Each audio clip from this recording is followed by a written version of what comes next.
It's 2 a.m., and you're still replaying that conversation from this afternoon. The way you said that one thing, the pause before they responded, the look on their face when you laughed. Did you laugh too loud? Did they notice the hesitation in your voice? Did you say something wrong? And now you can't sleep because your brain won't let it go. You're not broken. Your mind, it just works differently. And tonight, you're going to understand why. Most people have a conversation and move on. 5 minutes later, it's forgotten, filed away, done. But you take it home with you. You dissect it, replay it frame by frame like you're searching for a clue you missed. And the worst part? You can't stop. Here's what's really happening. Your brain processes social interactions on a deeper level than most people. While others skim the surface, your mind is analyzing tone, subtext, body language, the meaning behind the words. You're not just hearing what people say, you're hearing what they didn't say. Psychologists call this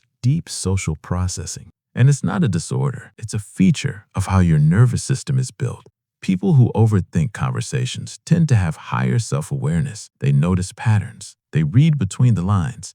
They pick up on the smallest shifts in energy that others completely miss. And because they see so much, they question everything. But here's the problem. Your brain treats unresolved social moments like incomplete puzzles, and it won't rest until it solves them. Did they mean what they said? Were they being polite or honest? Did I come across the way I intended? These questions loop over and over because your brain is trying to protect you. It thinks if it can decode the interaction perfectly, you'll be safe next time. You'll know what to say, how to act, how to avoid that tiny moment of awkwardness that felt like failure. But most of the time, there's nothing to solve. The other person has already moved on. They're not replaying it. They're not analyzing your words. They said what they said and forgot about it 10 seconds later. And that's the gap between how much you care and how much they noticed. Now, there's a difference between reflection and rumination. Reflection is when you think about a conversation to learn from it, to grow, to understand yourself better. That's healthy. But rumination, that's when your mind is stuck in a loop. When you're not learning anymore, you're just punishing yourself, rewinding the same scene, finding new ways to blame yourself for something that probably didn't even register to the other person. So ask yourself this: when you replay conversations, are you trying to understand or are you trying to find proof that you messed up? Because one is curiosity, the other is fear. Here's what most people who overthink don't realize. The same mind that tortures you at 2 a.m. is the same mind that makes you thoughtful, empathetic,